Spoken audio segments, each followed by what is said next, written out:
John McCain has sometimes been his own debating sparring partner on this. And my classmate, Fareed Zakaria, put it best. He said that in recent years, John McCain has turned into a foreign policy schizophrenic, alternating between neoconservative posturing and realist common sense.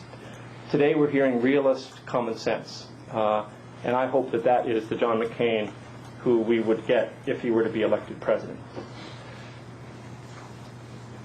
It is precisely this vacillation, this gyration between realist common sense and neocon ideology that is at the core of why so many Republicans have endorsed Senator Obama, especially Republicans with a deep history of engagement with U.S. Korea relations.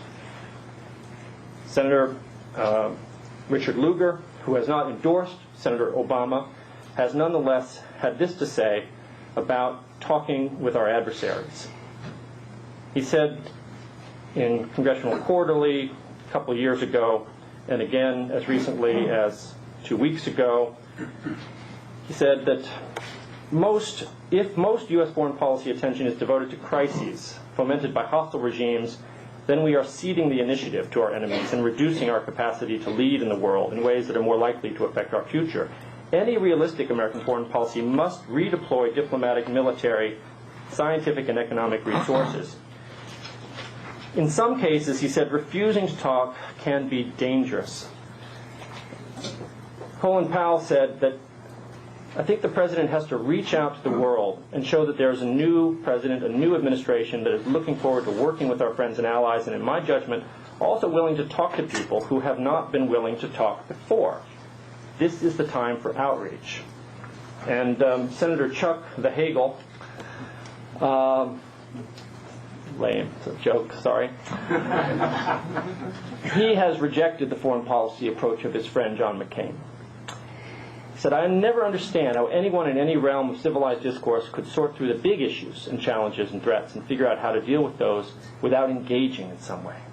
He said, my friend John McCain said some other things about that approach. He said, we'll see, but in my opinion, it has to be done. It is essential. You take some risks in talking about this, especially in the Congress, because you can immediately be branded as an appeaser. If you engage a world power or a rival, it does not mean that you agree with them or subscribe with what they believe or that you support them in any way. What it does tell you is that you've got a problem that you need to resolve.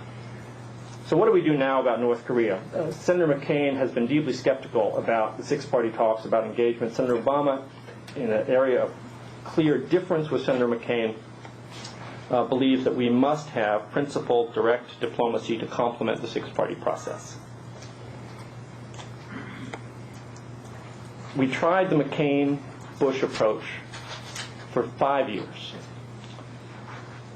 What we got was a North Korea that withdrew from the NPT, reprocessed spent fuel, exported nuclear know-how abroad, tested long-range missiles, quadrupled or quintupled its stockpile of fissile material, and ultimately tested a nuclear weapon.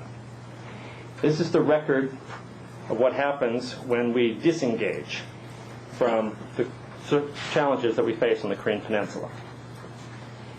At this stage, what we need to do is to get clarity. We need to have effective verification of North Korea's nuclear declaration that includes inspections of all declared facilities as well as those non-declared facilities that we need to have access to in order to make sure at the end of the day that we are completely and verifiably eliminating North Korea's nuclear weapons programs. Verification must include not only interviews and documents and site visits, but must also include the ability to take samples and measurements and subject things to scientific examination so that we can know what the scope of the problem is that we're dealing with. DPRK is disabling Yongbyon once again. That's positive. But as Michael said, and as Senator Obama said, when the president chose to delist North Korea from the list of state sponsors of terrorism, it is in fact only a modest step forward. On that, there's a broad agreement between Senator McCain and Senator Obama, and both understand that without verification of the North Nuclear Declaration, we really have no road forward in the six-party talks. The U.S. Korea alliance is going to be essential to any success on the Korean Peninsula. Senator McCain has at times, in 2003 in the Weekly Standard, suggested that the United States should proceed with or without Korean support. I suppose at the end of the day, any president has to consider our national interests supreme. But it's hard to imagine a successful strategy on the Korean Peninsula without the support of the Korean people and the South Korean government. So Senator Obama will do what he has promised to do with respect to reaching out to Seoul as well as to Tokyo first as allies, and then working with other partners in the region, with China, with Russia, in the six-party process, to make sure that we're on the same page moving forward. We cannot allow North Korea to play one party in the six-party talks off against the other. ROK will also be a key partner not only in the denuclearization of North Korea, but also in the challenges that lie ahead, including in the area of human rights and promoting reform inside North Korea. North Korea's human rights record is abysmal. We need to work multilaterally as well as bilaterally to try to improve North Korea's respect for international norms of human rights. Senator Biden authored an amendment to the North Korean Human Rights Act this year, which passed unanimously the House and the Senate, which will elevate our human rights envoy to the rank of ambassador with Senate confirmation. It's a reflection of his own commitment to trying to engage on this issue. We have not engaged successfully on this issue for the last 3 years, and we need to get with it. Let me close by just putting the Korea relationship in what I hope is a broader regional perspective. The U.S. Korea alliance is part of a web of partnerships that link the United States to the Pacific region. And we need to see these partnerships thrive and grow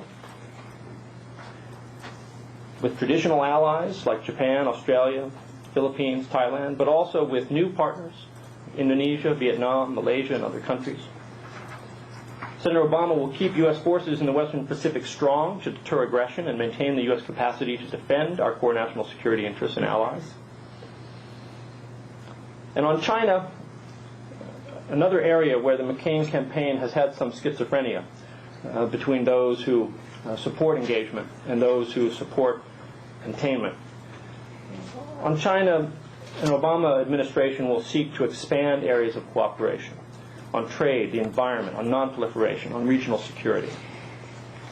Strategy will be one of integration, reaching out to China through direct bilateral engagement, but also working multilaterally to ensure that China adheres to the rules of the road, and strengthening our alliance relationships and maintaining our own force posture to make sure that we can balance China's growing military clout in the region.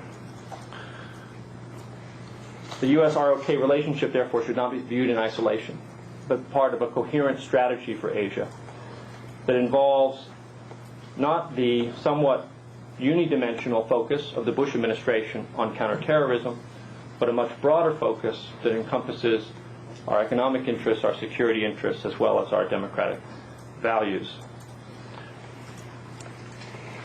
Jack, let me stop there, and I welcome your questions, and I thank you again for putting on this forum. Great. Thanks very much, Frank. What I'm going to do right at the moment is, and before I do this, let me add a couple things. I'm going to ask Mike Green to respond. Frank did take the liberty of making some comparisons, which is good. And now I'm going to allow Mike to respond to those.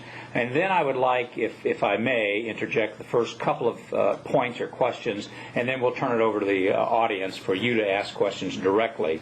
My first request would be for both of you to take a look at the September 2007 Israeli action against Syria and tell us, as we have learned of North Korean involvement in providing the technology and building helping to build the reactor there in Syria, what your candidates would do in terms of resolving or coming to accountability for this North Korean proliferation. And then secondly, a little bit more directed towards Frank and the Obama position.